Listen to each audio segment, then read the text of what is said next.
up, sports fans? It's your man D back. Speak Your Mind Sports Talk. All right, check it out, guys. Do the Charlo Twins want to achieve now? Does it seem like they want to do more?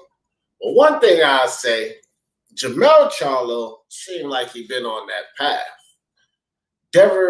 Derevyanchenko is definitely a good step, but the questions are still out about Jermall Charlo.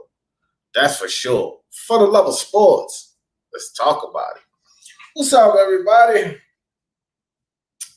So, back in my painting gear. I'm being a good guy, man. You know, I have to pat myself on the back because I'm tired as hell. But my friend need me, man. They do. You know how fellas are, though. Fellas got this pride with him, so they might not admit it. But I seen the job he got going on. And I know COVID has kept everybody behind. So I've been over there. Got paint all over me. Helping them paint some stuff, man. Working on the military bases. Let me tell y'all something. The security on there, oh my God, bro, it's ridiculous. So they got me, they have an escort. I cannot go nowhere in the building, even though I got a security badge and everything, because I had to go apply for the security badge and all of that. And you got to have the security badge and you have to have this slip with you that authorize you to be there. But outside of that, I basically got a detail with me. This guy stays with me the whole time. I can't go anywhere in the building. I can't even go from the room I'm painting to the bathroom. I mean, he don't come in the bathroom with me. He stand outside of the bathroom, but he got to go everywhere I go in the building. It's crazy, man. Crazy.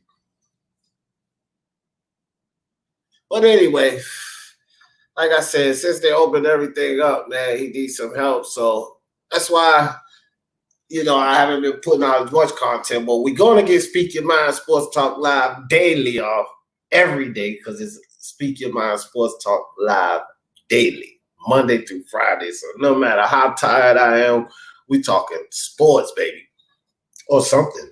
Because, you know, sometimes this is not about sports. Chad Gus in the building. What's good? Queen Lisa, what's good with your sis? Appreciate you coming through. Boxing Jedi, what's good with you? My man Boxing Monster in the building. What up, Boxing Monster? I'm going to get back with you too, Boxing Monster, on that thing, bro. I just, whew, boy, I'm telling you, you know. Trying to, man, look. I hope my boy appreciate this because he don't know, man, this shit beat me down. So I hope he really appreciate this. I mean, of course he paying me, but it's not about the money because I'm not doing it for the money. I'm doing it to help him out. And I hope he understand that. Like, it's just crazy. But anyway, that's why I ain't get back to you, Boxer Monster. But I got you, though. And yes, those are some nice pictures. And yeah, we're going to put them. We're gonna do that. Oh, man, Nick. What up, Nick? Nick in the building. What's good with you, fam? MMA champ commentary in the building. What up? Charles D, what's good with you? I got the link in the chat for anybody who want to jump on. It's at the top. AIBs in the building. The UK Connect. What's up, Mala?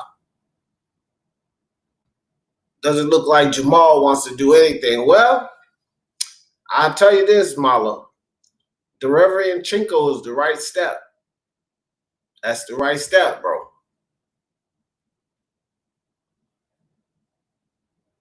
Nah, dog. Not nowhere.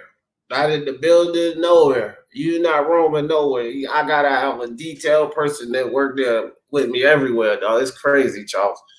Absolutely. Absolutely. Willie Boy Slip and Move. What's good with you, my man? Jump in and hit that like button as the champions. Liverpool playing now. Oh, okay. Enjoy the game. Enjoy the game. So, all right. Got everybody. So check it out, man. Speaking of Jermall, we'll start with Jermall Charlo. Derevyanchenko, this is a good step, man. This is a good step, especially after that performance that he had with Gennady Golovkin. Now, I would like to see Jermall Charlo go ahead and get this fight with Derevyanchenko and fight Demetrius Andre next. Because, you know, he's not getting the Canelo fight. Canelo hopefully going to fight Callum Smith. That's back in discussions again to happen here. So hopefully Callum Smith just take the $5 million. He's an idiot if he doesn't take the $5 million. But anyway, that's Canelo's plan. So after that, I don't know. Canelo could drop back down to 160 and fight Charlo. That could be an option. I don't know what they're going to do. But that fight's probably going to require fans. Fans might be back. That could be interesting. But he needs to fight well because he's defending. So I know all of his fans are going to go apeshit because he's fighting Derevyanchenko. Okay, that proves him. But at the same point, Jermall Charlo is still defending a title. This is not another champion he's fighting. He's fighting a title defense, basically. And with that being said, this is not enough. We fought 154-pounders, and now you're fighting a legitimate title defense. This is not enough. You're a champion. Now it's time to move forward. As a champion, you don't mess around anymore. It's time to unify. But he's not going to get GGG. GGG is not going to fight anyone. GGG is like Tyson Fury. You're going to fight low-level fighters or the big fighter. That's it. So we might as well knock GGG off the plate.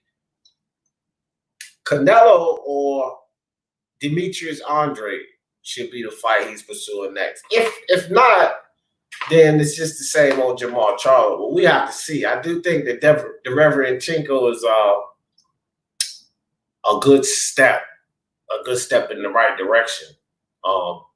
You know, that's how I look at that. No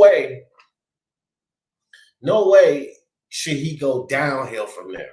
Because, like, bro, you've been fighting 154 pounders, moving up in weight. All right. You fought old Korobov. You started your tomfoolery off with that. Then you fight Adams and Hogan, Brandon Adams and Dennis Hogan after you fight Matt Korobov. Those are your last 3 fights, Jermall Charlo. So it's time to go uphill from there. And no more downhill. You know what I'm saying? Your brother's last 3 fights was a championship match. He lost his belt. He called the man back out. He took a fight in between, tune-up, Cotto, beat him up. Reasonable. That's a tune-up fight waiting for your championship rematch. Reasonable. And then he goes and gets his belt back. Your brother's a different story, but you, like Nas said, come on. Matt Korobov, Brandon Adams, Dennis Hogan, nah. Derevyanchenko, yes, but you got to go uphill from there. That's the thing. There's no more downhill from there for Jermall Charlo. Nothing less is acceptable. I don't want to hear nothing about he fought a tough fight with Derevyanchenko. So the hell what? He should have been fought that fight. Charles D said last card they did together went bad, but it could have went worse. Yeah. Yeah, well, you know, they gave Jermall Charlo a win basically, and that card you talking about, Charles D. They gave him that win. To be honest, what's up, Mr. Two Hands? What's good with you? Man, tired than the goddamn slave coming out of the cotton fields. I hear you. You know what I mean? Oh yeah. You see, I got the paint gear on today, dog. I was out painting today. You know what I mean? Yeah, you getting your Sherman Williams on? Yeah, man. I mean, they give us these shirts for free, so it's like free advertisement for them. But yeah, but I don't work for no fucking body. You know what I mean? Shit, it don't matter. Painters get money anyway, so. Yeah, I get a call or something, and I go paint to help somebody, some work basically. You know what I mean? But I don't work for nobody. Fuck that shit, dog. There you go. You know. So what do you think about this Derevyanchenko, Jermall Charlo? Like, I say this for Jermall Charlo fans. My point is this. It ain't no time to get excited. This is a step in the right direction. But let's take a look at his previous 3 fights. You fought a Matt Korobov, which coming off of an injury. You fight a Brandon Adams, a reality TV star. And Dennis Hogan. And then you fight Dennis Hogan coming up from 154. So, this is just a title defense. Jermall Charlo fans, let's not get excited. And I don't want to hear nothing about it. He just fought a fight. He didn't do anything. He just fought a title defense, a reputable, valid title defense. I give him credit for this if he can pull this one off and get past Derevyanchenko. But after this, it's uphill from here. No more nonsense. And I'm saying either Demetrius Andre or try to make the Canelo fight happen, because he'll be coming off the 168 challenge with Callum Smith.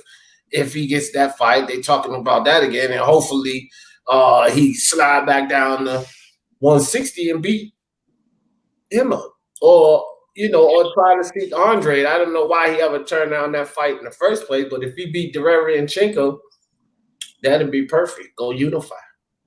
Right. See, well, me personally, man, I mean, I like the fight. Honestly, like, I don't think he's going to win. Like, I think he's going to lose the fight. But it's like, I mean, he fought Matvey Korobov, and, I mean, he lost that fight. And I think, Derevyanchenko is the same fighter Matvey Korobov is, just like 4 or 5 times better. He just do everything about anywhere between 3 to 5 times better. So if that's the case, I don't know. I could see him losing this fight. So, because I just think that, this fight, he just going to go into it and he going to want to box, and Derevyanchenko just ain't going to allow him to just box smoothly and use his power the way he wants to. He going to have to fight, and he going to have to get swole up and cut up. Like, he going to have to fight 12 fucking rounds for this one. Like, and it's going to be ugly. So, he's just going to have to put his motherfucking hard hat on. So if he want to come out on top on this one, in my opinion, he gonna have to do everything. He gonna have to go in his trick bag to win it, because Derevyanchenko gonna fight him. He gonna fight him in the same capacity that he fought Triple G. He's gonna brawl and he gonna box a little bit, but he's gonna do more brawling than boxing. So he's gonna try to take Charlo out of his element ASAP.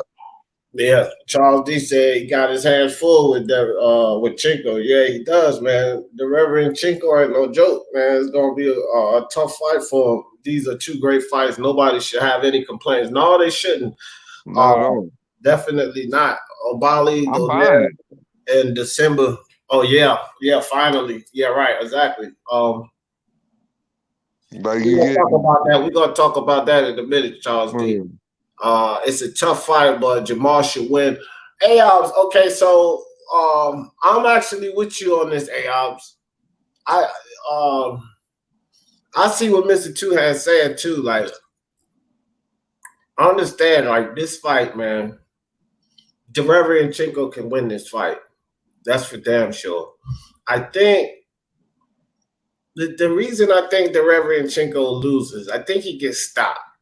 I really think Jermall Charlo going to stop him, because one thing I like about Matt Korobov, I agree with you. I think Derevyanchenko's a little, he's a little higher skill level, but I think Matt Korobov's defense is a little bit better. Yeah, his defense, he's a little bit slicker. Yeah, a little bit better. And Derevyanchenko gets hit too much. And I don't think he's going to be able to take too many hits from Jermall Charlo. You know what I mean? Right. Like, this is what I'm saying, right? Jermall Charlo is supposed to win this fight. Right. Make no mistake about it. This fight right here is to determine solely for the PBC whether Jermall Charlo is going to be taking steps up in opposition from here on out, whether they're going to put him in a big fight or they comfortable enough in putting him in a big fight. Because if he can't beat Derevyanchenko comfortably, if he can't knock him out, he can't make it look good, then they can't fucking risk that investment with somebody that's supposed to look better than him, because they already got slim pickings as it is. And you see how they throwing these fucking cards together. Like, they throwing the best of their roster. All of the shit they bullshitted on and the fans want, they giving it to us right now for a reason. And Tank Davis and Leo Santa Cruz and all this shit in the pay-per-view, they doing that shit for a reason, man. Yeah, for sure. They got to, man. They got to step it up, bro. And you know, we need to see these fights. I don't care really how they bring them. I don't like the pay-per-view nonsense, but we still need to see these fights. France on 2 in the building. What's good, France? Salute to D all the chat. Tank Davis knocks out Leo Cruz in 8 rounds. We're gonna talk about that one too. France. Jermall next fight gonna be a softball. Shit. Man, he got it. Shit. No, it ain't. That's gonna be a tough fight, though. And like Mr. Two Hands said, he got the potential to lose this one, buddy. I'm gonna tell you right now that O might go. Yeah, I'm betting with Sergey because I know the odds gonna be too fucking good. I gonna win too much fucking money off of that. Off of betting nothing. Yeah. You know like $2 and win a few $100 probably. Yeah. But it's just like, I don't gamble, but I might drop a dub snub on that. Yeah, something slight, just on Sergey. You know what I mean? Something slight. If you don't pull it off, oh well. If you do, don't sweat off a nigga back. You feel me? Because I don't give a damn about Jermall Charlo. I don't care if he lose. Jermell Charlo, I actually like Jermell again. I don't mess with Jermall Charlo, so I don't really care. Let me see. Charles D, I have the same outcome. If he makes weight, it's boxing. Yeah. If he makes weight, you talking about Tank probably. Chin Smoke in the building. What's good with your Chin Smoke? I thought I saw Mar the Machine step up in here. There you go. What's up, Mar? What's up with you, Mar? Appreciate Mar you. Machine, salute. Chin Smoke, salute. Man, yeah, man. What's up, Harper? Go ahead. A lot of these fights interest me. That one really interests me, though. You know, the Charlo fight really interests me because, like I said, man, this is basically his segue fight. You know, the PBC is really depending on this depending on this doubleheader. You know, it's a good card. It's a fucking unification. It's 2 title fights between the brothers. It's a unification card. It's a shot at trying it again. You know, with the Tony Harrison situation, but this could be the Tony Harrison situation all over again. So they got to prevail. Now, you know, Jermell, I feel like Jermell got a better shot at doing what, you know, Jermall's supposed to do to Derevyanchenko because fucking Jason Rosario, that bitch is a fucking statue. He don't move his fucking head at all. You know what I mean? Now, Jermall, he just got a tougher opponent. Jermell just got a fucking a grittier opponent, like, and a hard puncher. Like he got like a Dortico style puncher. Like it's a good card. They gotta step it up, like, you know, because this is they trying to shine spotlight on these two because the PBC need it, man. It's slim pickings, and the reason these fights is pay-per-views is because of that fucking Cox pay-per-view deal. They don't have no choice, man.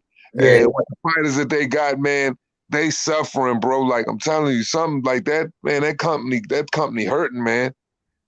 Yeah, for sure. JB, my brother JB in the building. What's good, JB? Hope Mom Dukes is doing good, bro.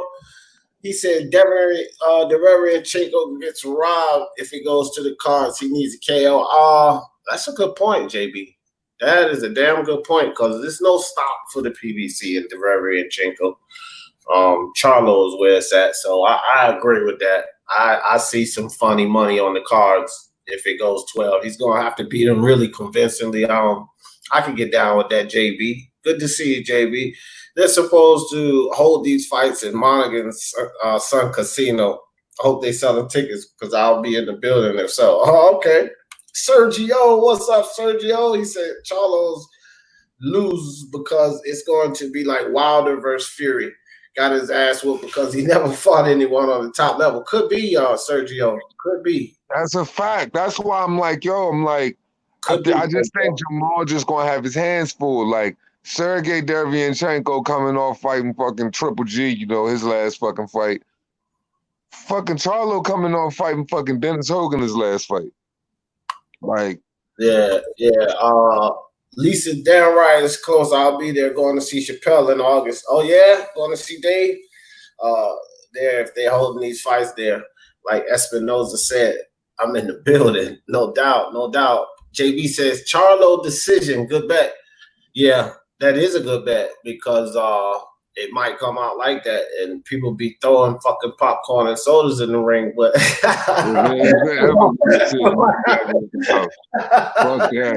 might happen, popcorn and sodas come flying. Nah, they're gonna have upscale fans there if they have fans there because those tickets are gonna cost a neck. Let me tell you something. These fights, and Charles D, you better put away some bread because these fights, if they do have it, these tickets are gonna cost because they're not gonna be able to allow everybody to come in and pack the stadium. They're gonna have to space people out, so only a certain amount of people getting in there. And I'm gonna tell you right now, those tickets are going to be massive. Believe that, bro. Believe that. Todd Legacy in the building. So, talked about Jermall. Let's move on to Jermell. Now, Jermell and Jason Rosario's team is just in it a couple of days ago anyway, just in negotiations. And they talk about skipping the Mandos, F the Mandos, and let's go to the unification match.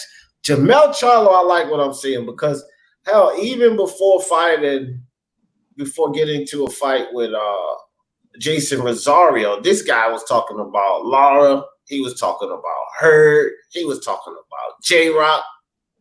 Those are the right names to me. I like the way Jermell is talking. And I like what Jermell is doing because in comparison to his brother, last 3 fights, again, for those just stepping in, we had a Korobov coming off of a shoulder injury, struggled in that fight. We had a reality show TV star in Brandon Adams. I wouldn't say struggled in that fight, but he didn't stop him and he should have. Then we had a Dennis Hogan, which was a miserable title defense. I will say that. So this is his brother's, but Jermall Charlo's last 3 fights, title defense, loses belt, tune up, beat the shit out of Cotto like he should have, knocked him out. That's how he was supposed to look. And then come back and take his belt. And now you're talking about Lara, Hurd, J-Rock, or unification. I'm all with Jermell right now. I'm all with Jermell. And I think Jermell beats Jason Rosario. Just like Mr. Two Hands said, he don't get off center line. And one thing you cannot do, Erickson Lubin, is stay on center line with Jermall Charlo. The boy's going to make you pay for that. So I want Mr. Two Hands on this. I think he got an easier road than his brother of winning that fight. Catacor in the building. What's good with your sis? It's a smart love, and they both going to get paid. Appreciate them for that. Yeah, they're going to get paid for this one. That's for sure. Finally. So they'll stop. Well, nah, they ain't going to stop talking shit. They're probably going to talk more. Chain TC, what's up? Salute.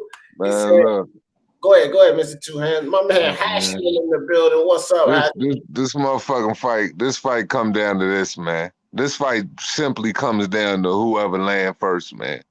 Whoever land first get knocked out, period. Because look, Jermall Charlo, this the thing with Jermell.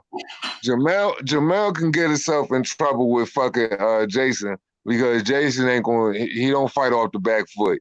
He just gonna keep coming forward and keep coming forward. He's just gonna keep coming forward. If he can take the punch and walk through it, he's gonna continue to walk forward. I just think Jermell hit a lot fucking harder than, it's way harder than motherfucking J-Rock. But the difference between Jermell and J-Rock, where J-Rock was really hurting where J-Rock was really hitting fucking Rosario up, is J-Rock is more of a combination puncher. He's more of a flurry puncher, more of a pure boxer than Jermell. Jermell is more of a streamline, straight line puncher. He likes to throw straight combinations and 1-2s, 1, 2, 3, and like to step into them. So if either one of these dudes motherfucking get caught, they're gonna go to sleep. You know what I mean? Jermell just better. Jermell all around better. I think Jason just hit harder. He hit harder. And there's nothing that Jason just do better. He's just a puncher. He ain't no defensive guy. He's just a head. He's just a steamroller momentum, and he's just gonna come forward and just throw punches, man. Jermell just can't get hit. That's it. Because when he fought Tony Harrison, he was losing round by round until he caught that knockdown. Yeah. Chain TC, speak your mind. Let me move my head. Don't get hit. You good. ST is Speak Your Mind Sports Talk. Everybody can click that link and speak their mind, fam. That's why I put it in the chat. So if you want to come up here and kick it, click that link. I'll let you in. Just don't call out nobody's name or I'll kick you right back out. Unless it's a boxer or something. Get this smoke in the building. What's good with you? Chill, man. How you doing? What's up, Two Hands? What's up, chat? Yeah, he says Derevyanchenko has to win. He got the backside of 2 close fights. Well, I tell you what, just like AI said, he'll get the backside of this fight too if you go to the cards. He gonna get the backside of this because look, man, the PBC not messing with no damn Derevyanchenko. Charlo can look, they're gonna feel very comfortable in selling Jermall Charlo, not Derevyanchenko. A robbery or not, but they'll rob him blind. Yeah, don't. What Derevyanchenko can't do is a stanky leg. He can't do that. No. If he gets dropped or wobbled in that fight, I don't care what he does. If it goes to the cards, he loses. But back to Jermell Charlo. Back to Jermell though. I think one thing about those two dudes, Mr. Two Hands, that's both Jermall and Jermell. Those motherfuckers got some chins on them, bro. They got some chins on them. And I think that with Rosario versus Jermell, Rosario gets hurt before Jermell gets hurt. Like they catch each other with, some good shot. Pow, pow. I think Rosario gets hurt before Jermell. And here's another thing. J-Rock hurt him. But J-Rock ain't the closer Jermell is. Jermell gets you in danger, bro. That motherfucker is like a rabid fucking dog, but he's not like Wilder. He doesn't go with these, windmill punches. He comes with some technical punches to put you away. You know what I mean? So it's going to be that's an interesting fight still, though, because J-Rock, not J-Rock, Rosario got dog in him, so that's an interesting fight regardless. Yeah. See, the thing is, Rosario, the best version of Rosario I've saw was his last fight. Like, I didn't see that Rosario coming. He looked huge. He looked durable. Kept coming. He kept working. Like, I've seen Rosario drop by lesser guys. I mean, it was an early stoppage and all that shit. I can't remember the fight it was. I remember it being a real weird stoppage. But he did get dropped. About the Jamaican cat, the Jamaican guy, fought that little the Jamaican dude with the Philly style. Yeah, I remember somebody had cornrows, and anyway, dude he got dropped. That's the whole point of it. But that guy is not the guy that I just saw that beat J-Rock. So, it's sort of I'm wondering which Rosario is going to show up, but the card itself is it's phenomenal. I think these guys know what they've been doing, and what everybody was talking about an Andrade fight, and I'm sure everybody would still prefer to see the Andrade fight. I was like, I'd be happy with Derevyanchenko. And so now that it's here, I'm happy with Derevyanchenko. Yeah, I'm happy with the Derevyanchenko fight. Hashman Boxing says salute D in all the chat. We 4 away from 300 subscribers. So if y'all have not checked out my man Hashman Boxing, good content. He's an inspiring pro boxer. He's in the amateurs right now, so he follows boxing very well. Drop good content. Go check him out. If you like what you hear, hit that subscribe button. Let's try to get my man up to that 300 mark. You know what I mean? So shout out to you, Hashman. Jay Blues in the building. Jay Blues in boxing. What's good with you, Jay Blues? You say what up? 2 hands. Salute everybody in the chat. No doubt. Yeah, man. I'm gonna tell you, bro. What's up, Dragon Leg? What's up, fam? I don't know. That's an interesting fight. That's a good fight. Are they putting these boys on the same card again? Yeah. Yeah, I don't know if that's a good move. Who's going first this time? Is the older brother going first? The unification, I would say, would be the last fight since for 3 belts. Yeah, it should be Jermell last this time. Yeah. Jermell have been the bigger draw since Tony Harrison too. He pulling the bigger person, so yeah, he gonna be the last fight. Right, and then they said that they usually flip coins and shit, but I don't think it's gonna be no coin flip this time. I don't think like Al and them. I mean, strategically, like you said, Mr. Two Hands, they should put the unification last. Because, like I said with Jermall, that's just a title defense. It may be a co-main event, I get that, but that's a title defense versus a unification match. No, unification should be like the last show. In the grander scheme of everything, hypothetically looking down the line, if you're PBC and you're looking at this situation, if both of these guys, they go out and they perform spectacularly and they get spectacular stoppages, or they just, go out and they just perform well. They've just pretty much boosted their likeness. They've pretty much they boosted their star power. Now, they're gonna demand. Now they're gonna be more comfortable putting them in bigger fights. So if they go out and they succeed, big things can happen for them. Because honestly, like this is all I gotta say about it. I could care less if it's Derevyanchenko. I care less if it's Andre, whoever. Man, these are some good ass fights. What Showtime got going on for fucking September, all through August, all through September, man, that's some good shit. I support it. I just want good boxing. And what they got going on is good boxing. So I don't got no complaints, man. Just do what you do. Right, yeah, no doubt. Samuel Shaw is a D. Sharon Williams Jefferson. What up, Samuel? I see some more people stepping in. Shaw, salute. Damn, bro, y'all be goddamn chat team, black and brown boxing in the building. What's up, man? It don't take nothing to fall behind in this chat. Timmy Nealon, what's good with you, Timmy Nealon? Y'all coming through with the 1-2. OZ Racing, what's up, OZ? What's up with your fam? Appreciate you coming through. Make sure I don't miss nobody. Yeah, the Erickson Lubin, the David Benavidez. I mean, even O'Brien and Donaire, round it all up. I'm trying to, it's nothing. Stephen Fulton and the boy open it up for the WBO belt. All of it's good fights. And I'm hearing Tank and Leo is at 130, so that's the best version of that fight that I think we can get. Now let's see you make weight.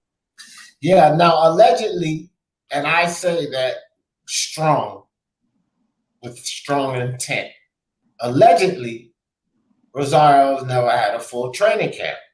And, I don't necessarily buy into that. But even still, that makes the fight even more interesting if there's some truth to that. He may not have had a full training camp for a few fights, but I couldn't imagine him boxing his whole career and never having a full training camp. Could be some truth to that. Just not sure. But that would be a factor if he hadn't have a full training camp. What's good with your Algarete real quick, Mr. Two-Hand? Algarete, what's good with your Icy in the building? What's good? Go ahead, Mr. Two-Hand. I mean, honestly, I could probably see it. Because realistically, we got to look at Jason Rosario's situation. He wasn't ever supposed to be in this particular situation he's in. He was probably brought along just to be a guy, to disrupt other guys that had promises and give people problems. He wasn't supposed to step in because, let's be real, he wasn't supposed to step in. He wasn't supposed to beat J-Rock. He wasn't never put in the ring to beat J-Rock. I think, his career, he kind of proved, went against all odds, and, he just took advantage of his situation because, like Smoke just said, there was a fight where he fought a guy who stepped in. It was this Jamaican kid, fought this kid on it was literally on a 4 to 6. This kid fought him on 4 to 6 weeks notice, and he beat him. Knocked him out. So, I mean, shit. Maybe I'm not gonna say he probably went without a full training camp his whole career, but he probably didn't have the best of resources. And he's probably just starting to get around some decent resources in his career, considering he's a belt holder now. Right. Yeah. I feel that. My man, Unrivaled Boxing talking news in the building. What's good with you? B. Romero, what's up with you? What up, bro? Yo, what's up? What's going on, man? We were talking about Jermall Charlo first, Mark, before you stepped in the building. You know, his fight coming up with Derevyanchenko. Talking about the good possibility that Derevyanchenko could take this fight and give Jermall Charlo his first O. And then we were talking about Jermell afterwards. But, you know, the whole thing is that with Jermell, I'm satisfied. I'm comfortable. I'm actually a fan of Jermell again. I'll say that because I like the direction he's going in. I like, you know, how he looked. You know, he was getting beat up, yeah, but Tony Harrison, people underrate him. He's a really good boxer, so he won the fight, you know, against a good boxer. So let's say that. But Jermall Charlo, Derevyanchenko is a good step, no doubt. But he has to go uphill from after this fight, and he has to win it. So we were, you know, that's basically what the discussion is up to this point, Mark. Okay. Where do you rank Derevyanchenko at middleweight? Me personally, or listening to all of these fucking ranking systems and shit, you know. It's You personally. I'm asking you. Okay, real quick before I answer that, Mark. Guido, what's good? Sporting Advantage, my man Toby Barlett. What's up? So, me personally, Mark, I would say, let me see. You got GGG, Canelo. I don't really count Canelo, GGG, Andre. That's Muse, Charlo. I would say he's in the top 5.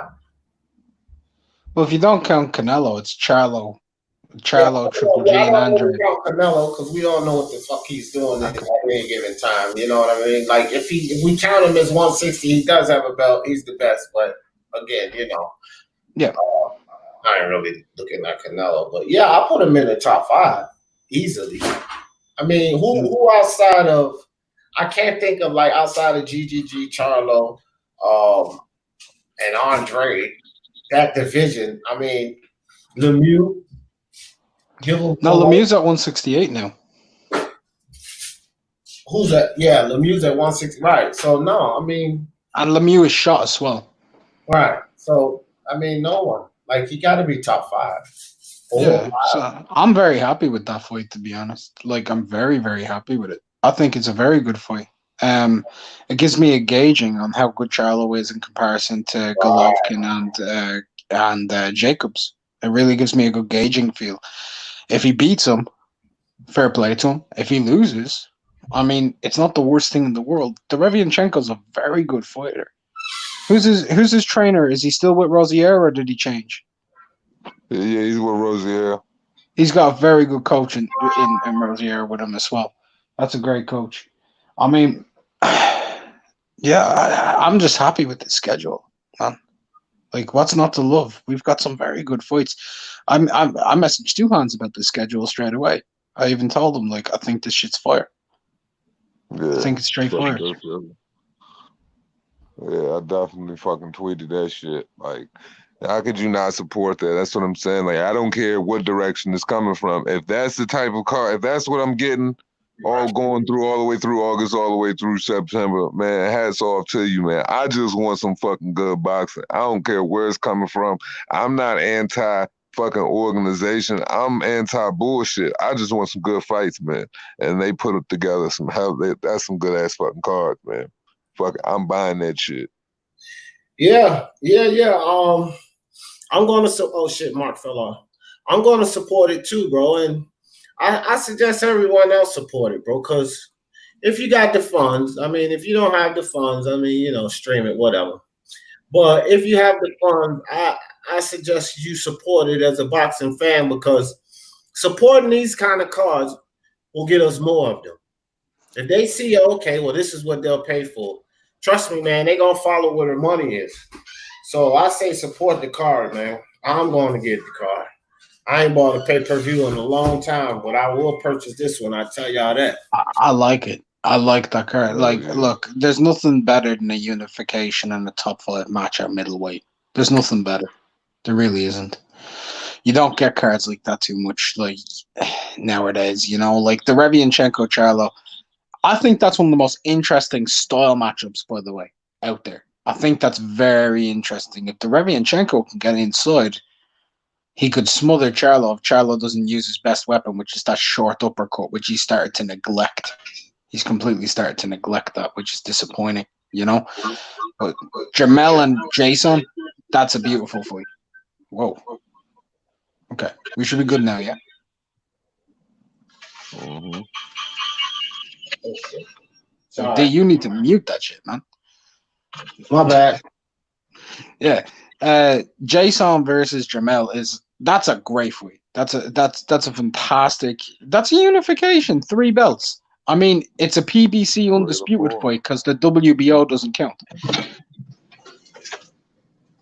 And if they actually fight before Teixeira fights Castaño, like, who really gives a crap?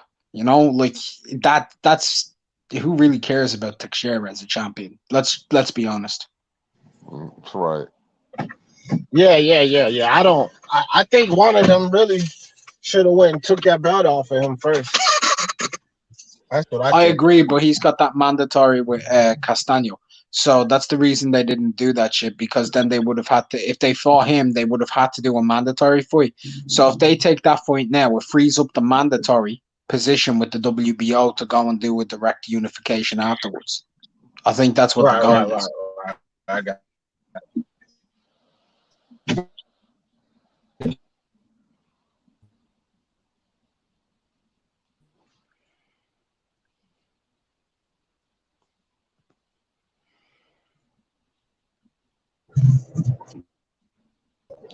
StreamYard crashing. Yeah, I just disconnected from the Wi-Fi. I knew that was going to happen. That always happens. I disconnect from the Wi-Fi. But man, yeah, bro, that's, you know, look, guys, I was thinking about this scenario. So the reason I asked earlier why, like, who would fight first, and I agree with Mr. Two Hands, the unification goes last. Okay, so we know what happened last time. Jermell lost, and Jermall looked bad, and I gave Jermall a pass for the fact his twin lost. Like, my uncle and my aunt are twins. We grew up like brother and sister. And I'm telling you, that connection is real, right? So I gave him a pass. He still pulled the fight off, even though some people believe Cora Balls got robbed. He still pulled the fight off. But my thing is, could it go opposite this time? Because we just discussed, Derevyanchenko can beat Jermall Charlo. Now, say Derevyanchenko beats Jermall Charlo, does it go opposite this time? You know, he loses, and then Jermell struggles because his brother lost. That's a very good possibility. You know what I'm saying? I actually think the main event is gonna be Derevyanchenko versus Jermall. You think even to surpass the unification? Well, that's the thing. So a unification is great for hardcore boxing fans, right? But you don't sell to hardcores. You sell to casuals, and you can't link Rosario to anybody but J-Rock, and no casuals know who the hell J-Rock is. You can link Derevyanchenko to Jacobs and Golovkin. Right. And a lot of people out there still think Derevyanchenko beat Golovkin, you know? So they can really sell that. They can sell that. Well, here's a selling point too. Mark. And I mean, you know, it's all a gimmick and shit, right? So can the other twin? No, that don't work. Yeah, you're right. Fuck it. I don't know, man. I don't know. You got good points either way. Good point. I mean, it could be the whole unification deal, or yeah. You know. Look, I feel unification should be ahead of it. This is me speaking as a pure hardcore, Jermell Rosario, right? Well, I'm not hardcore because just as a pure boxing fan, a unification 3-belt between Jermell and Rosario should be ahead of the Derevyanchenko and Jermall. It should be. But having said that, it's the casual fan who dictates the term of this sport, not me. So I'm pretty sure that the middleweight matchup, which is also the coming of age fight for Jermall as well. You get what I mean? It's a coming of age fight. It's the middleweight world championship on the line. That's what they're not going to say. They don't market this shit as singular titles. They call it the world title, you know? So that's the thing here. Middleweight, what are you going to do? Market unification at super welterweight. What's super welterweight? Who the hell knows what that is outside of us? Everyone knows what middleweight is. Yeah. Because people can link middleweight to great fighters throughout the years. They can look, Charlo's holding that belt that Marvin Hagler held. You know? They can talk middleweight, Sugar Ray Robinson. Super welter, who you linking them to? Emil Griffith? I think you can sell. I think you can sell the Rosario Charlo fight as the main event because it's to a casual. Because I think that may be where you're more likely to see a knockout. Casual won't know that. No, I'm saying, but the promoter would, right? So if the casual is looking for a knockout and you want the casual to come back. Yeah, but neither Jermell or Rosario are known for having weak chins, but they can sell the knockout because Derevyanchenko has body power, but they can also sell the knockout because Derevyanchenko's been dropped in two of his last 3 fights. So they can sell the idea that he can get knocked out. Yeah, but no, they can sell the knockout. They can sell the knockout on either account, to tell you the truth. They could just go to Charlo's goddamn. I seen it. All right, my nigga. They can go to Charlo's, film work and start showing knockouts. Either Charlo, like Jermell, Jermall. So, selling knockouts to casuals are easier. That's an easy job. Look at Deontay Wilder. You know what I mean? They can sell knockouts no matter who it's against or what. All they got to do is just show footage, leave it up to the fight. And both of these guys got highlight reels and knockouts. You know what I mean? Mm-hmm. That's it. Look, this card, I'm just saying it, for a 2-part headliner, bro, that's sick. It's sick. It's genuinely fantastic because, in all honesty, I think these fights are like close to 50-50s. Yeah. I think, in toward of historical significance for the sport, I think it's great. And in terms of clarity for the division, I think it's great. And also in comparison to the kind of cards we've been getting on pay-per-view and just lately, like in the last few years, really, it's still it holds up. It ticks all the boxes. I'm cool with everything you said. I'm struggling to understand what you mean about in terms of the history of the sport. What? This card doesn't impact the history of our sport in any shape, make, or form. Okay, let's break this down. So, what do you think, Smoke? How do you think it impacts the history of the sport? Smoke. You made the statement. Okay, well, Smoke says, never mind. He misspoke. Unless he's going to come up with something strange about how, like, it'll be the first unification since COVID, like in 6 months or whatever. It's not the same thing as us going like 5 years without boxing because of World War II. It's a bit different. Well, it could be historical in the fact that, granted, they both win. The twins. Everything's historical because they're twins and they're champions. So we can count it historical in that fact. Right. So the unification. Hold on. You know the history. You had your chance. You know the history of the sport, Mark. I don't know. Has there been twins that were champions and in succession on the same night? Because it didn't work so well the last time. Didn't they do that a few years ago already? I was actually talking about the whole card, and for me, unifications are, those are the historically significant kind of fights, and that's what I meant. Like the Charlo Rosario is historically significant, and Charlo Derevyanchenko brings clarity to the division. I mean, it doesn't really bring any clarity to the division. It's a number 4 versus a number 5.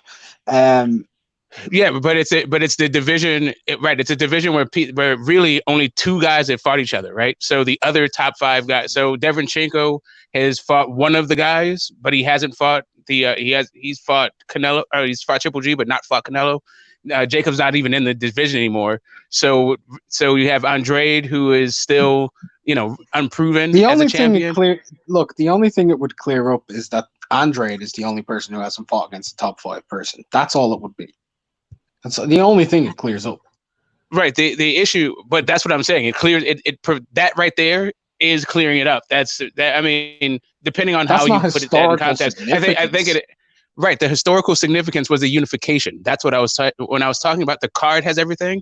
I was saying the card has everything. Not every fight on the card has all of these attributes. Right. The card in its entirety, the historical event, the historical relevance is the unification at 154. The divisional clarity is at 160. Right. And also, the quality of opposition and the parity is as good as any pay-per-view fight we've had in recent memory, and also way better than every card we've had, fucking this year. When did a unification? Smoke, you've said that you don't think unifications are that important, haven't you? I've heard you say this once before. You look at Undisputed as something that's important, don't you? Right. So I said that I like quality of opposition over unification. Not that unification had no relevance, period. Unification still has a historical relevance. People look at like Abner Mares, Leo Santa Cruz. Do you care about these two fighters? No. But their fight together was a historical moment in boxing because it was a unification, right? No, it wasn't a historical moment in boxing. Okay. I mean, if you say so, but nobody knows Mares. Nobody remembers that. Very few people remember that point. I hear you. But really, I mean, if you want to argue whether or not unifications are in and of themselves historically significant, I guess we can have that conversation. But I think that for the most part, that is what their significance is. It's the quality of opposition that's significant. I feel like the only thing inherent in a unification is its historical significance. Right? If it doesn't matter the quality of opposition, the only thing that matters is the fact that it's a unification. Okay. For me, I prefer quality of opposition over the thing. Yeah, you say too many words and repeat the same points. Yeah, you Calm do. down. Okay. Mark, real quick. Orlando Chavez, what's good with you? My man YC Rahman in the building. Brown gone one. What's up, Brown gone one? What's good with you? Yeah, I just had to jump back in the chat real quick, guys. I took a little hiatus. I had to go get my medicine. Toby Barlett, Guy Sherry, what's good with you? Appreciate y'all guys coming in. Wanted to shout out my people stepping through. Texas boy, what's up, my man? I buy houses, man, grower. And all y'all that stepped in here. That's what's up. All right, so back.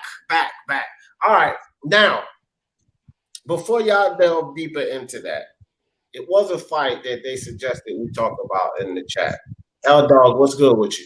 Tank Davis, Leo. Hey, thanks for letting me on, D, and I hope he runs well, man. What's up, Mark? What's up, Get the Smoke? What's up, man? What's up? Leo Santa Cruz, Tank Davis. Now, my thing is Tank. My whole thing is Tank making 130. I really don't give a shit about the fight. I think that Tank Davis stops Leo Santa Cruz. I really do. But I don't care about the fight. I don't give two shits about this fight. But does Tank make 130?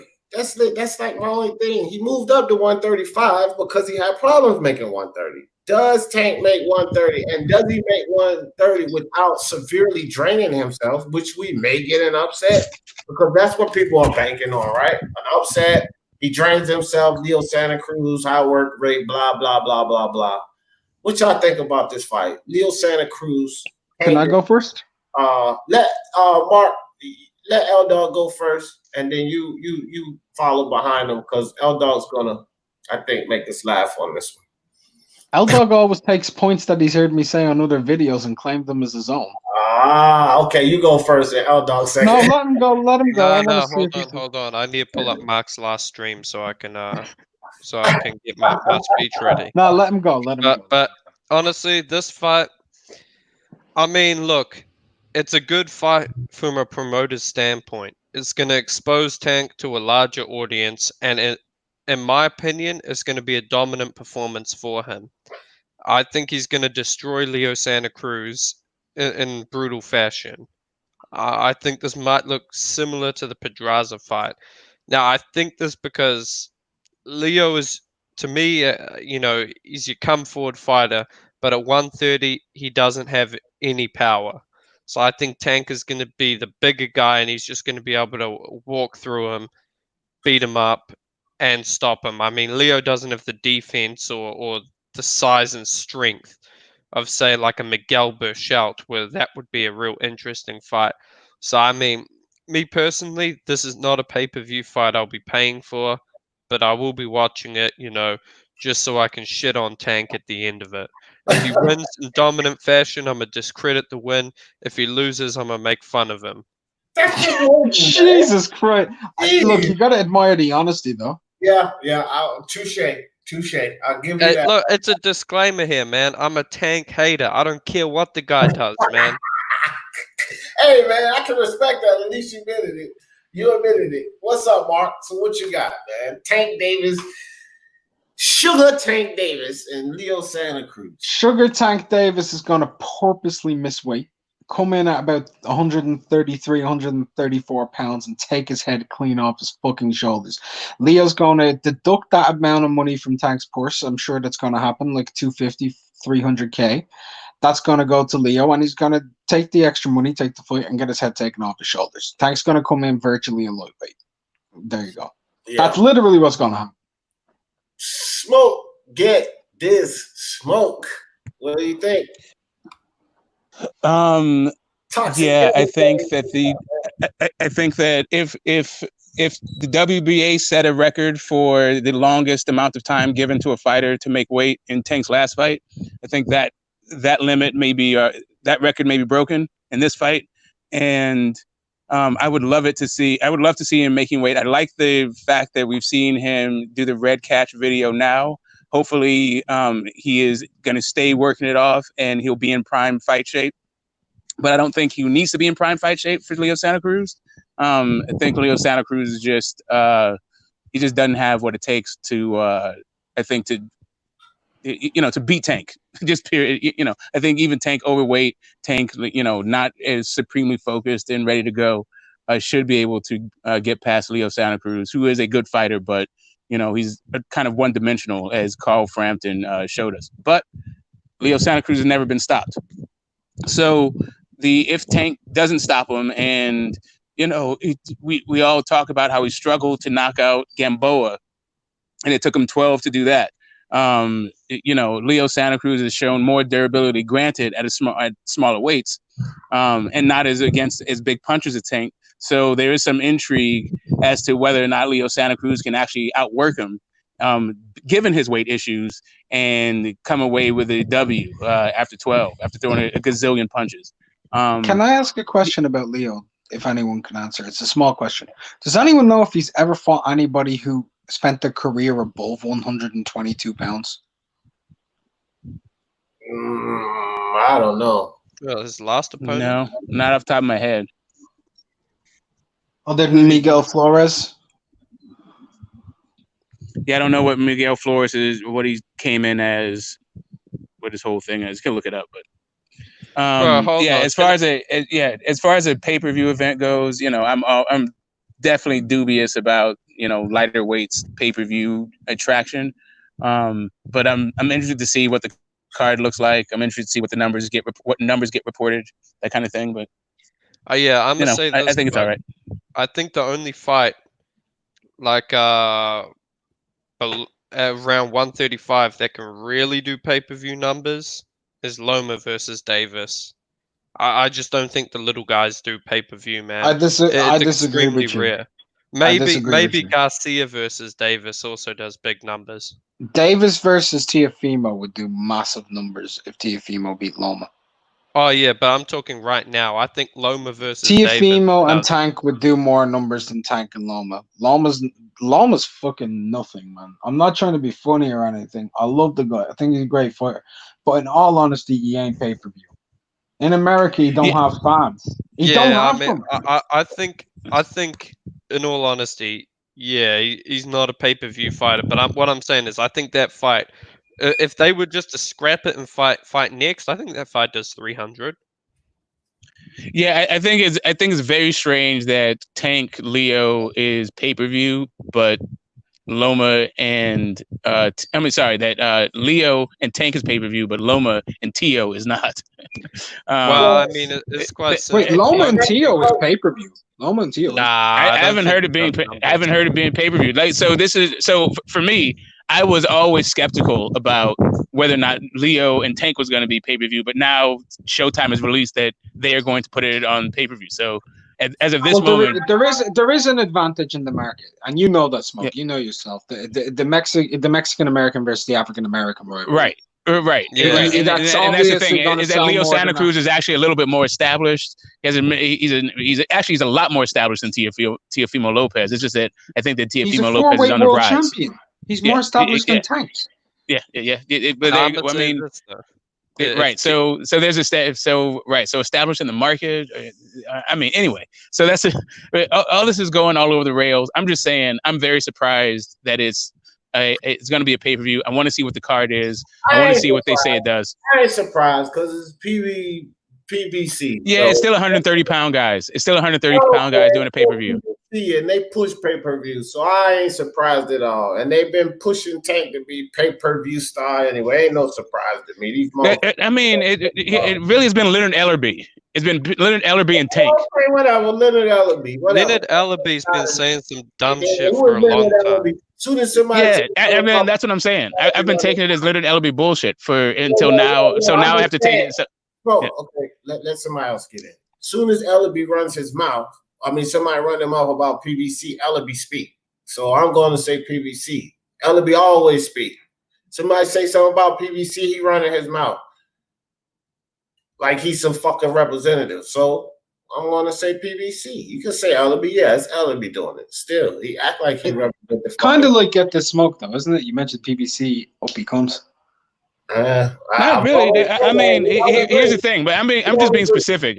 You guys, I mean, I know you guys like to generalize and poke fun and all that stuff, but I'm just saying that Leonard Ellerby has been selling this idea of Tank Loma as a pay-per-view, which I didn't really find plausible, but whatever. Yeah, I think that definitely if T.O. beats Loma, then T.O. Tank would be a pay-per-view, especially given that they're going to do a Leo pay-per-view. But do you guys actually think that it's going to do numbers, Leo versus Tank? I ain't gonna do my number because I ain't buying this shit. Tell you that. Yeah, I mean, there's one that ain't gonna get. Hey, Dragon Leg, he said, D, what do you think about Edward Belonga? He looked good, but his opponents, he fight are trash. See, here's the thing. I see a lot of potential in that kid. I don't know, Mark. I'm pretty sure you probably checked him out. I've been looking at it, Dragon Leg, and I see a lot of potential in that kid. But I agree with you. His opponents are complete trash. I see something, though, in this kid that they're going to have to work with right now, Dragon Leg. His footwork, his balance is fucking trash, bro. His transition, he's strong. This kid is strong. He has raw fucking power, and he needs to get with a good trainer, and they need to work with that footwork because his footwork is somewhat sloppy, and he has balance issues. But the fact that I don't care if these guys are trash, the way he's knocking guys out, that is raw power with this kid Berlanga. He's fast. He's got raw power, but he's got work to do. He'll get in there with a guy with a good chin that can box, and they'll beat his ass right now. I can guarantee you that because it's amazing to me how much force he's putting behind these punches, and he's not even transitioning his weight correctly. If you look at this kid fight, have you seen this kid, Edgar Berlanga, Mark? Yeah, I seen him a good few fights ago. I mentioned him. When did I first mention him? I think it was. So strong, man. This kid is. I think I mentioned him in April or May of last year. For the first time, yeah, he's very powerful. It's just pure dynamite raw power. There's no training that. There's just no teaching it. You can see it a mile away. It doesn't matter right now about the level of his opponents. He hits you clean, he's going to hurt you. But he does have flaws. You can see them, massive ones. He's loading up completely with no transitioning of weight. He's off balance, like you said. He has a nice jab, though. Yeah. Oh, Iron Cone, man. the federales, bro, they came and they had to talk to us about something. I had to shut the phone right off. You know, I was in the government building, so I couldn't even say bye or none of that shit. I had to shut the shit off, you know. But it is what it is, dog. So sorry about that, though, Iron Cone. But yeah, man, the kids got raw power. Smoke, have you seen the kid? Smoke, you there? Felix Verdejo, I like Verdejo. I like Felix Verdejo. He didn't look so great in the last fight. I would have liked to see him do a better job, but I think he's got potential. What do you think about Felix Verdejo, Mark? I don't think he'll ever be elite. He's solid. Yeah. He does have problems. He got a bit too big for his britches when he lost, you know what I mean? Got way too big. I'd like to see him in there with somebody a little bit better than his last opponent, but yeah, he's all right. I think he reignited a little bit of a spark in his last fight. He looked a little bit more like he had a bit of passion as to what he was doing, you know? Like there was a bit more drive in him to prove the doubters wrong. And I want to see that mentality more. But yeah, I don't know, man. It's hard to say, oh yeah, he's back beating nobody. You get me? Yeah.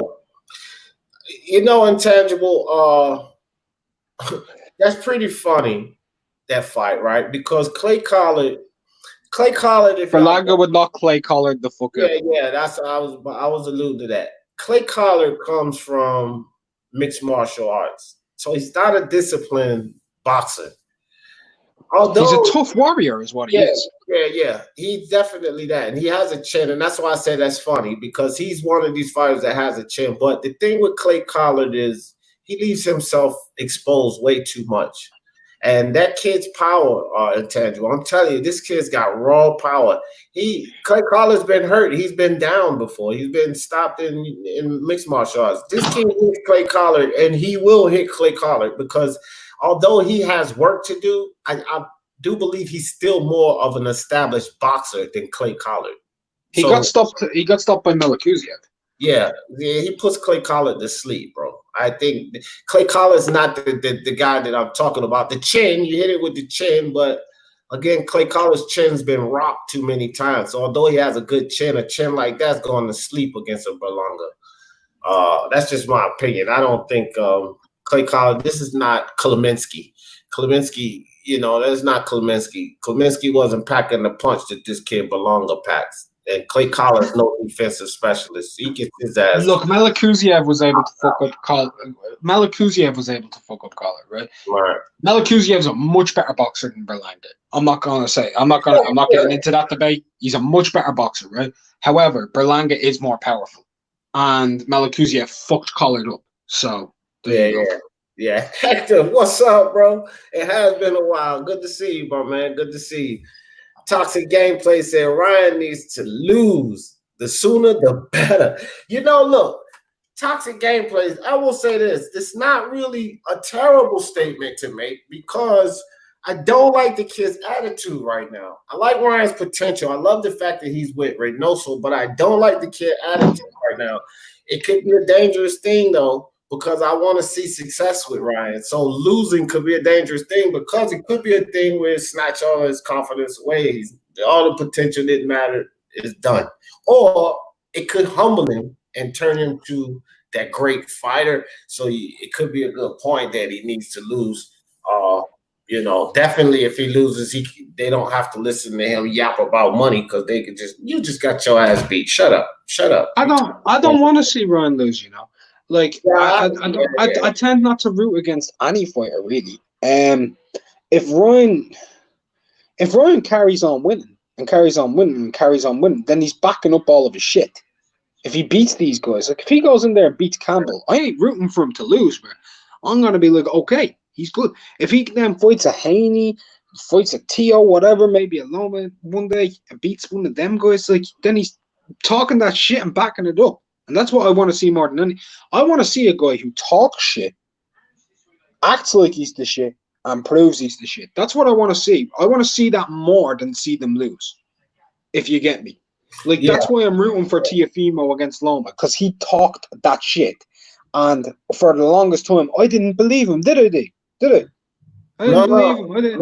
So if he gets into that ring, with Loma, he gets all the credit. If he beats Loma, he gets even more, way more credit than that.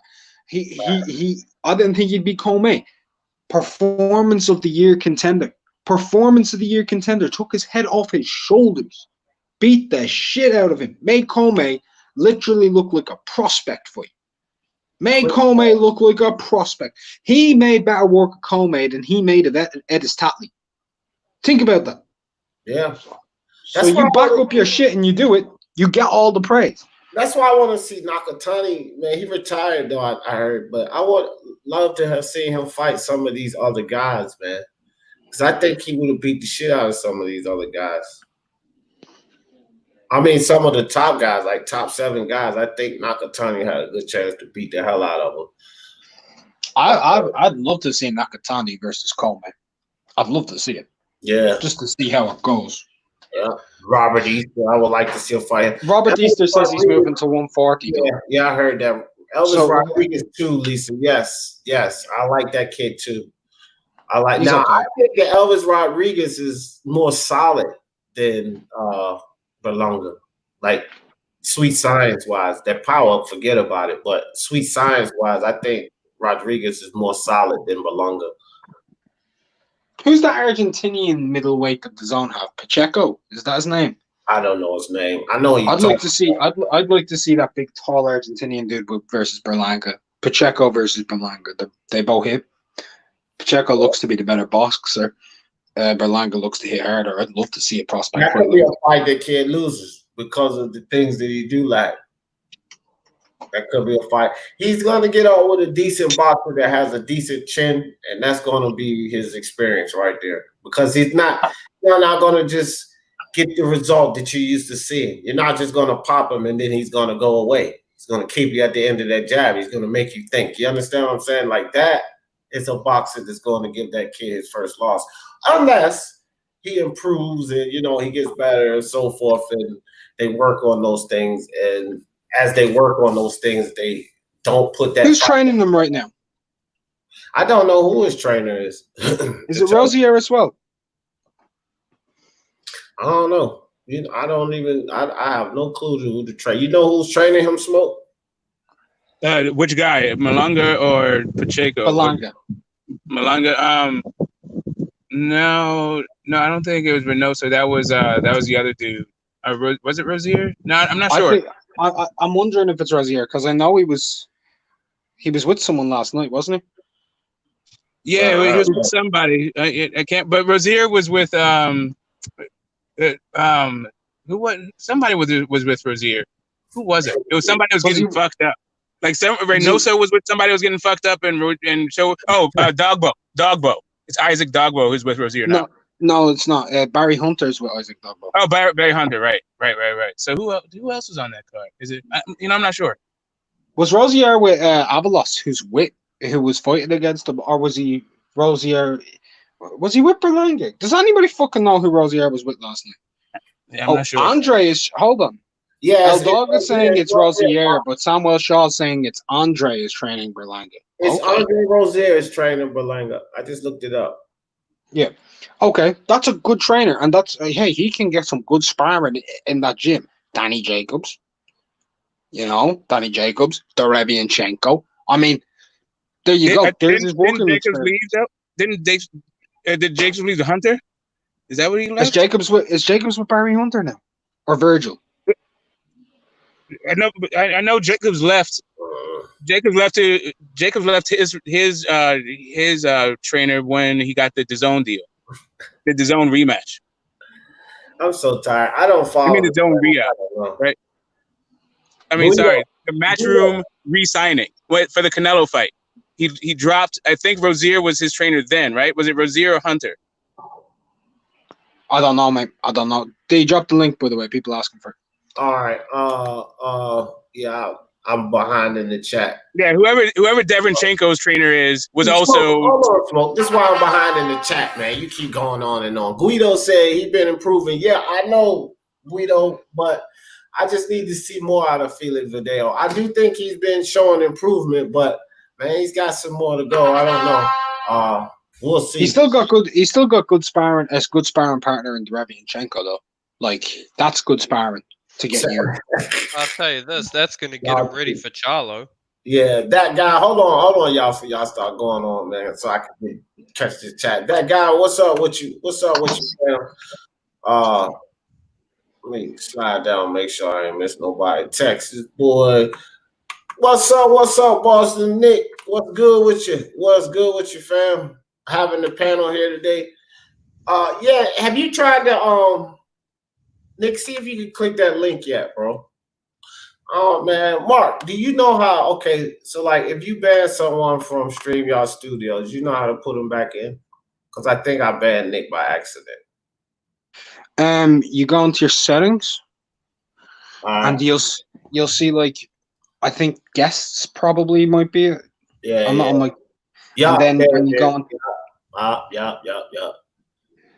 I got all right, Nick. You good, Nick? There he is. Bam. What's up with you, dog? What up? Shit, man, tired as hell. You see me in my paint gear, don't you? You been working?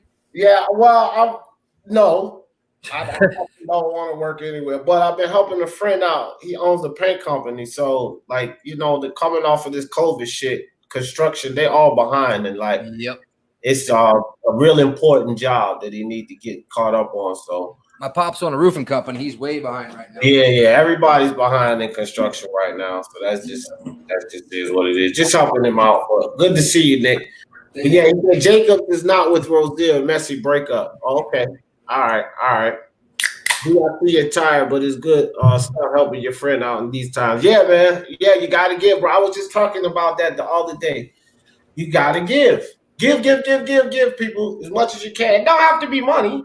It's just like this. I'm giving a helping hand. You can see somebody out on the side of the fucking road. Their tires blown out. Don't fucking keep driving. Pull the fuck over. Give them a helping hand. That's giving. Like, just I just run them over. You get what you give. You get what you give. So L-Dog, exactly. You get what you give. So if you're going to give problems, L-Dog, don't cry woe it's me when some bad shit start happening, okay? Hey, but wait, well, yeah, we're talking about Belanga, right? Man, that kid has got some serious power. Serious power. Yeah. I think a future fight that I want to see, man, is a guy called Alexander Kisniak versus Belanga, man. Shit, that would be a great fight. Well, Kisniak needs to turn pro first, but I understand where you're coming from. I think Kisniak is going to be the I was about to say, I know nothing about Kisniak. I'll give you an idea, One D. in the amateurs. I'll give you an idea, D. I rank Kisniak myself as not only a future world champion, but a top 5 pound-for-pound fighter. PBC came out with a decent schedule, it looks like, right? Yeah, it's a nice card, Nick. I appreciate that, Guido. You my brother, Guido. Yeah, it's a nice card, Nick. I'm looking at it now. Yeah, it's not just PBC, Showtime specifically.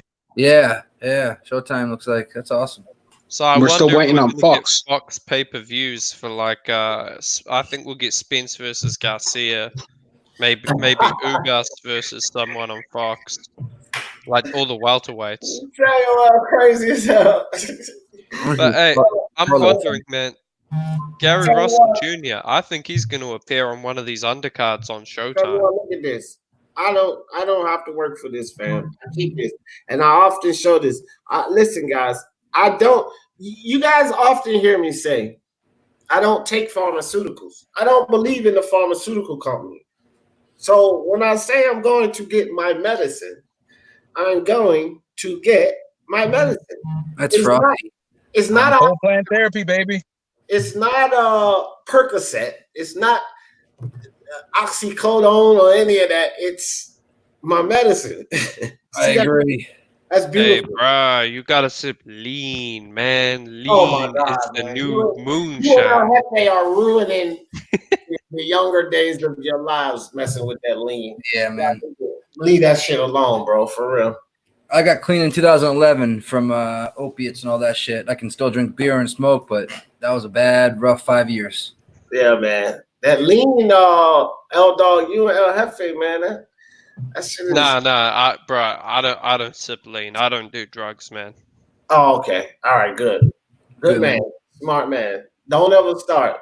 And don't ever let anybody tell you that herb is a drug, because it's not. It's all bullshit. So take advantage of the weed, but don't do drugs. Bro, but weed is a gateway drug, man. That's why we need to make it illegal. Okay. We need to make weed illegal, man. It's frying brains and it's a gateway drug. I knew someone who started smoking weed, bro, and they instantly became a mass murderer, bro. Okay, L-Dog. Get out, stay away from the El Jefe school, okay? That's a bad school. You don't want to go there. Nick, I got you. Just jump back in, dog. So you sound a little like El Jefe right now. But let me tell you this. Stop listening to the fucking media, bro. Do you know how long the media has been pushing that? It's the gateway drug. It's the gateway drug. And you can say what the fuck you want to say, but I can guarantee you most people in here will agree with me. Cigarettes and beer lead people to drugs way more than alcohol. Than marijuana. They need to stop this nonsense with the gateway bullshit. Listen, I'll say it again for you, L-Dog. Young buck, you need some more time on this earth. Cigarettes and beer lead people way quicker than drugs. Listen, when you smoke a drug, yeah, you're right. Hold on. The first time I sniffed a line of powder, it was because I was drunk. It had nothing to do with weed. I'm telling you, it was because I was drunk, fam. And I chewed it up powder, and I was like, oh, wowza. Because it takes me right out of being drunk. It's like, oh, shit. Sobers you up. No more. You know what I'm saying? Yep. So I don't want to hear this bullshit about weed being the gateway drug. That is a crock of shit, because when you start smoking weed, you know what you're going to do? You're going to be lazy. You're going to play video games, and you're going to eat up all the goddamn food in the house. And you're going to laugh at everything that's not funny. That's what happens when you start smoking weed. It doesn't lead. But I'm going to say this, man. I get it. Alcohol is a gateway, bro, but it's a gateway to a good time. For some people, okay. Yeah, okay. I'm gonna say something. There are more people who've done heroin, who've done ecstasy, who've done LSD, hallucinogenics, who've done cocaine, who got to that through alcohol than through marijuana. Nah. I know what you guys mean. Most people who do marijuana, who do marijuana have never actually done another drug. Bring this up real quick, if you could. This is my brother. See, 2016 he's in ashes right now. That's what heroin will do to you. Yeah. Oh shit, man. I'm sorry to hear that. Yeah. R.I.P. to your brother Nick. No doubt. And see, that's the thing, bro. AL said D had a full afro before he started smoking with it. Hey, but Boston Nick, man, I got a question, a serious question. Hold on, right Miocic versus DC3. Oh. Man, he like fucking El Jefe. Hold on, L-Dog. AOBs. Over my shoulder. You see that guy right there in the red? Oh, hell no. That was D. Jefferson. That's when I was 19 years old. Dreadlocks is what I had. I had dreadlocks way past my ass, dog. But that's when I was 19 years old. I didn't cut my dreads until I was 37. So that'll tell you how long my dreadlocks. I had my hair I used to braid and whatnot. I had my hair halfway down my fucking back until I'm like, man, this is for 2 or 3 years. I'm like, this is too hot for all this bullshit, bro. Yeah, that's what I had before I had this. I had actually dreadlocks. And then Father Time took over and took all my dreadlocks away. All right, go ahead, L-Dog. You interrupter, you. What was you saying? Hey, Miocic versus DC3. Who wins? I'm going with my heart on this one. You know I'm taking DC. You know, that is a tough fight, Nick, right? That is so tough because, listen, Daniel Cormier absolutely destroyed Stipe Miocic in the first fight. Nah, he was winning the second, too. He cheated, Hold on, L-Dog. Don't ask a question and then start cutting off, bro. You know I kicked LFA off the show for that, right? I don't want to kick you off, but I will because I'm kicking people off for that. Just relax for a second. Daniel Cormier destroyed Stipe Miocic in the first fight, is what I said, L-Dog. He slammed him up, and then he knocked him out. Stipe Miocic took till the 4th round to put this man away, but he figured out Daniel Cormier. So now it's interesting because One thing that we know about Daniel Cormier is he's one of the ATGs of this sport. Don't think that he cannot figure things out too. You understand what I'm saying? So he knows that he's susceptible to that body. Now he has to do things to stop that attack. This is how Stipe Miocic beat him. The left body shots. And he said, oh, that bothers him. And he started working that body. So now Daniel Cormier is going to have to adjust to that. And don't think for 1 second that a great like Daniel Cormier cannot adjust. This is an interesting fight, fam. Yeah. This is a very interesting fight. And up until those body shots, he was winning the second fight too. He strayed away from his game plan that he did in the first, which was mixing takedowns. This clinch, and he just tried to knock him out just like he did the first fight. You know what I mean? And we saw what happened. Very interesting because Daniel Cormier's, when he gets inside, that clinch uppercut he throws, that's dangerous, bro. Yeah. He hurts guys with that shit. Yep. He hurts guys with that shit. So this is going to be. I'm at a loss for this one, Nick. My heart, like you said, is with DC because I think DC's great, man. He's one of the greatest we ever had. I wish he could have split the difference with John Jones. I wish he really could have split the difference with John Jones. Because that just would have really solidified. Like he's always got that asterisk, that John Jones asterisk on him. If he at least had split the difference with John Jones, that would be it for Daniel Cormier. You know what's funny is if they fought at heavyweight, it would be a different fight. And I think that DC would actually beat John Jones at heavyweight. And I think John Jones knew that Cormier would beat him at. That's why he wouldn't. That's why he would not. That's why he will not fight him at heavyweight. No, he wouldn't fight him. Look, this motherfucker was willing to fight Ngannou, Brock Lesnar, and Stipe. Y'all think about that. He's willing to fight Ngannou, Brock Lesnar, and Stipe, but he didn't want to see DC at heavyweight. That tells you what DC is, because this is John Jones, bro. Yep. Like, this is another ATG. Daniel Cormier is one of the best ever. Here's what worries me about this fight, and I think Stipe can get him. Age, because Daniel Cormier has a bad back, and that's unforgiving when you get older. Yeah. If that back gives him problem, which I think it did, which is why he couldn't get him. Remember when he tried to get him up, Nick, in the third round, and he let it go? You remember that? I think his back spazzed on him right there. And that's my only concern. If he can get through the fight, fuck that. You ain't never cheating your life. Take something. Exactly. Hey, John Jones been looking sloppy as hell his last fight, bro. Yeah, man. We all know Dominic Reyes whooped that ass the first 3 rounds. So hey man, look, Daniel Cormier, you've been clean your whole life. Just take something. The last brouhaha. and he's 47 years old. His testosterone is probably so low right now that he needs it. You know what I mean?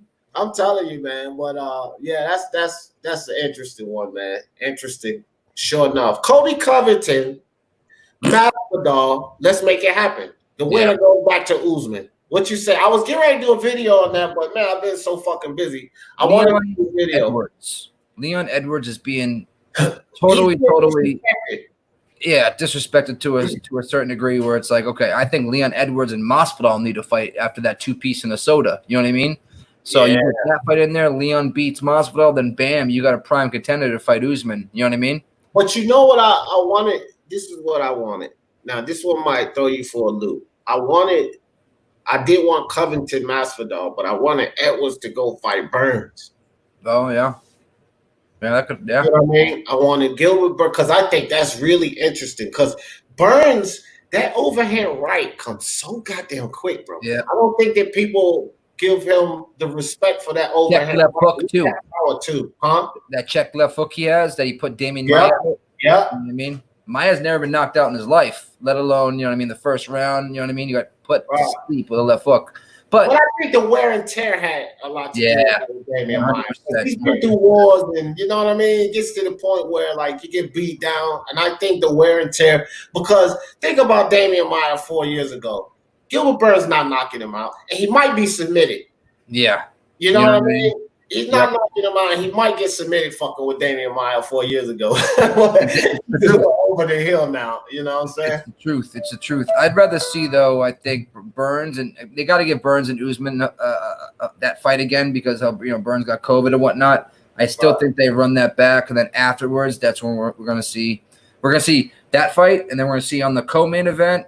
Nah, he can't go because he's got to go 5 rounds on a previous event or event after that. We're going to see Leon and Masvidal fight. Winner of that fight gets the belt fight if Colby's not in the mix. Kobe, look, man, Dana White's about making money.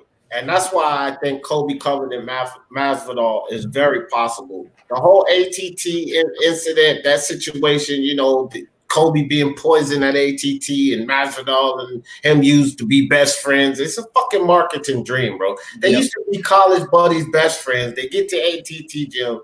Kobe Covington starts disrespecting Nama Nunez and everybody in the gym, gets kicked out of the gym. Now they're going to lock it up in the ring. Dog, it's fucking massive. Joanna Jędrzejczyk you're talking about, right, JJ? Starts to yeah, not Rose. He stayed in the door. If it was for Dan Lambert, the owner of that gym, he would be gone a long time ago. Like I was Facebook friends with Kobe like 5 years ago, and 5 years ago, he said to me, "I will be champ soon enough. It's our time, boys." You know what I mean? Something like that. Soon enough, guy becomes champ. He also becomes a prick at the same freaking time. You know what I mean? And I mean, listen, let's not take it away from Kobe. The man can fight. You know what I mean? He's a great fight IQ. The man can throw down pillows for hands, but he, you know, a lot of volume and stuff like that. So he's definitely a top 3. You know what I mean? Right now, for sure. But will you stop that nonsense, dog? Listen. He's always. I'm telling you, the only reason DC won the first fight was because he poked Stipe in the eye. Dog, stop. Listen, incidental eye pokes happen. Nah, that wasn't incidental, bro. Okay, hold on, dog. Hold on. Cat Zingano. Did you see that eye poke? Probably not. Not you. I'm talking. Nah, I didn't see it, bro. But I'm telling you, you see what I'm saying? I know he didn't see it. Bro, Stipe only lost because of the eye pokes, bro. Okay, all right. They need a fair referee who is gonna disqualify DC with the first eye poke he does. Let me ask you this. Look, let me ask you this, there, L Dog. Why was Stipe losing the first 3 rounds in the second fight? Then? Because DC was poking his eyes. No, he didn't. The eye poke Bro, the first fight. Stipe, no. It happened in the second fight. Stipe had to get surgery on his eyes after the second fight because of the eye pokes. Gosh, man. All right, okay, L Dog. So now Daniel Cormier, all of his career, he's an eye poker. Nah, I'm just saying for the Stipe fights, man. Like all of his career, now he's a cheater. This is a man who has been clean since his collegiate wrestling days, fam. Dude, this guy is the Andre Ward. Real fast, guys. Can I interject? Yeah, hold on, Mark. He has not dropped a dirty piss since his collegiate wrestling days, fam. And now he's a cheater. Go ahead, Mark. Go ahead. I just agree. Don't get involved in this conversation. Where's Listen to me. Where's Miocic from? Croatia.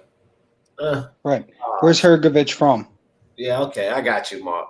Are you seeing the correlation here? Yeah. I'm telling you, he did poke him in the eye in the second fight. Yeah, he did, dog. Okay, you got him. That's a fact, bro. He cheated. The champ is going to be back, man. My king, salute. Yo, L-Dog, tell Hrgović to get into the ring and stop looking for 10 people to show up to his fight, otherwise he won't fight like a pussy. According to Rick Glacier, he's returning. Hold on, man. We're not going to have no Hrgović blasphemy on this channel now. Yeah, I know facts, I'm taking it overboard, but Hrgović is my guy. I like Philippe Hrgović, man. I like Philippe. He's due to return in the ring. I do like Philippe Hrgović. I think he does need to get his ass in the ring, though. The hell with that, bro. I'll give him the flame. But Mark is right. You need to get his long, lanky ass in that ring and work that.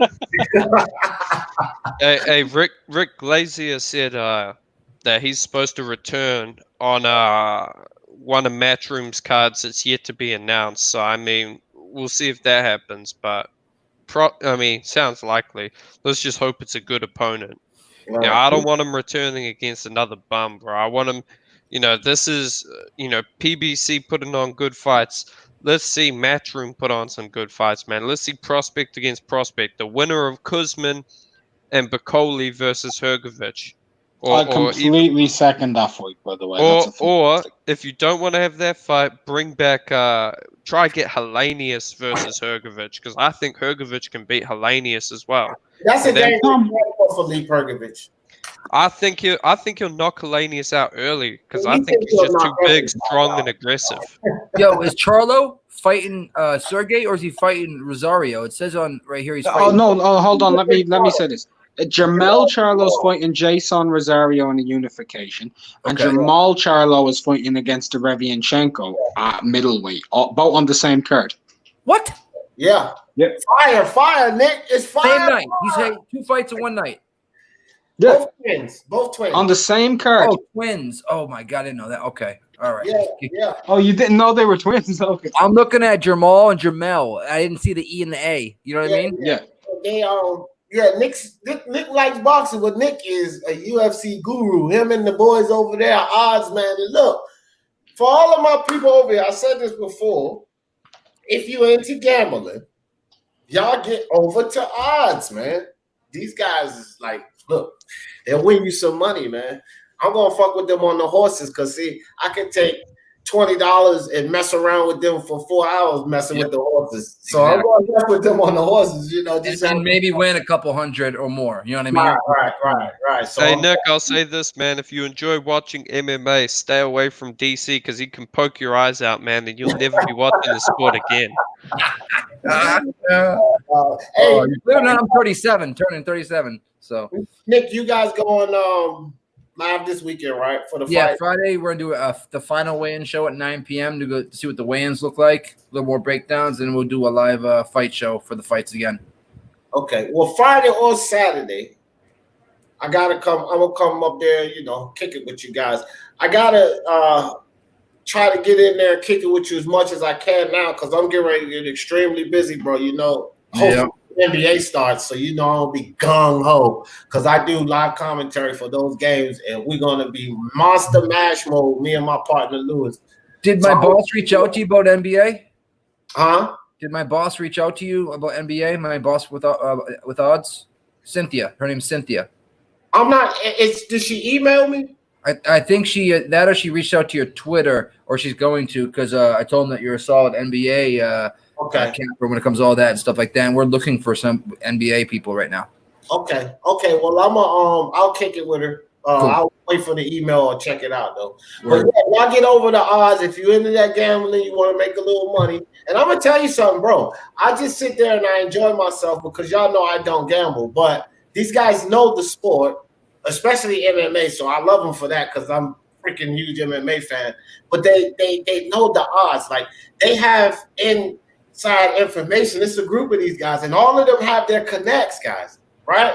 And that's the best thing about picking fights, to have the inside information. Because look, I can pick fights. Everybody know that. I'm just as proficient with MMA as I am with boxing. Maybe a little more with boxing, but I can pick these fights. But if you got inside information, like guy has a bum shoulder or he's working off of a bad knee, bro, that changes the whole complexion. Well, the odds aren't right. And taking that fighter, you know what I mean? Right. What if this is a guy that's known to shoot and we're expecting him to take it to the ground, but he's got a bum knee? Well, that fucks the whole game plan up. And so Nick and those guys will have that. So when you place those bets, you got better odds of winning. Odds.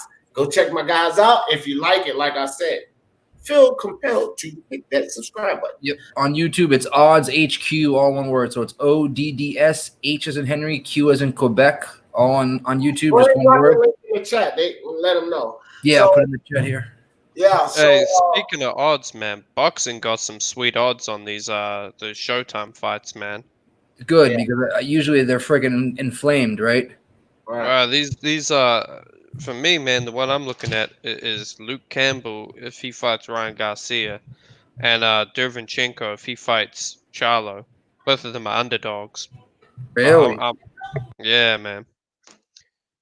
Wow. Well, Rosario Shaw said, D, what do you mean you don't gamble? You take a gamble every time you win. Yeah, I dropped the link to. I dropped the link for you, by the way. Oh, okay, boom. There y'all go. Good, thanks, Mark. If that's the channel. If that's the channel. That's it right there. That's Nick's channel. Mark just dropped the link for you guys. Y'all check them out. And they always active, too. That's another thing I like, because they do horse betting and they do the MMA. So, like, they always got something for you. You can go there all the time, and they active. They got something going. If you like baseball, we just started baseball. Jimmy the Bag, you know Jimmy who does the horse racing. Yeah. 12 o'clock every p.m. Eastern every day. He's got a show for like 2 hours breaking down now baseball. Sweet. One of his main sports. I love it. So yeah, man. So guys, I would like to stay and chat a little longer. I will try to come back and jump back on, do some live tonight. I don't know who that was that fell off, but give me some closing thoughts. Nick, I'm definitely going to come rock it out with you guys this weekend, bro. I promise. I know I always say it, and sometimes I just show up in the chat like, hey, guys, just got to swing through, but I'm going to come kick it with y'all this weekend. No doubt, bro. Whatever you can, man. You know that.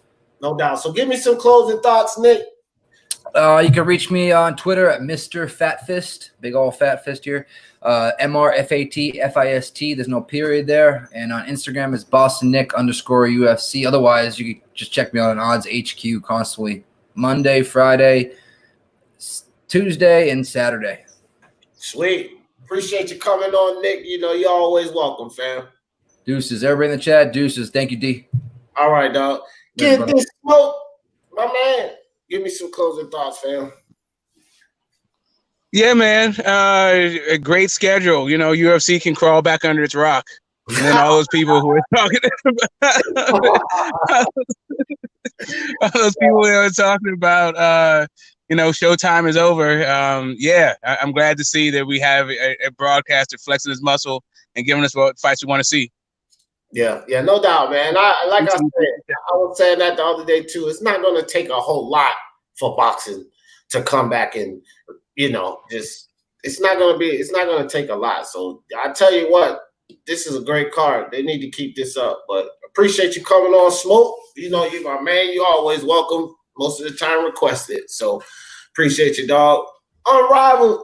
Give me some closing thoughts, fam. First of all, shout out to everybody in the chat.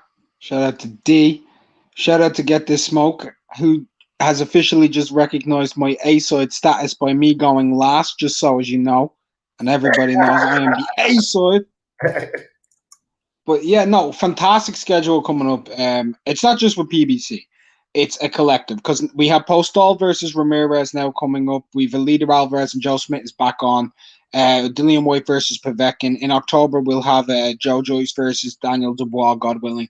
On top of that, we've got this fantastic schedule with the two Charlos, Derevyanchenko, Rosario. That's a fantastic one. Unification fight. Quadratilo Abdul Kakarov versus Lipinets. Fantastic fight. You should watch it. Both guys come to fight. They both bang. They both have good movement. Lipinets is unorthodox. Abdul Kakarov mixes it up well high and low to the body. You'll enjoy it. Fulton versus Leo coming up next week. Enjoy that shit as well. That's a good fight. Don't miss out on it. A pay-per-view with Gervonta and Leo Santa Cruz. Big name fight at about 130 pounds. But at the end of the day, it doesn't really matter. It doesn't really matter if you like them or not. What's important is that the fight is good. That's the only thing. Always look for a good fight. That's a solid competitive matchup. Will Tank make weight? Will he not? That's a great question. We'll find out on the night. Pleasure to everybody. D. Jefferson, peace out. That's why I'm the A side. That's why you're the A side, my bad.